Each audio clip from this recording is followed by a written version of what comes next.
Meaning of gland. Gland.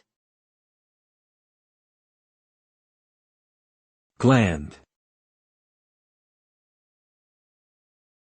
Gland. Gland. The word gland refers to an organ or group of cells in the body that secretes substances such as hormones and enzymes. These secretions are released into ducts or directly into the bloodstream to carry out various functions in the body.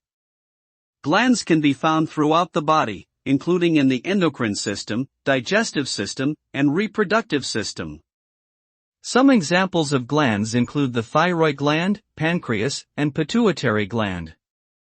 The proper function of glands is essential for maintaining the body's homeostasis, or balance, and any dysfunction can lead to a range of health issues.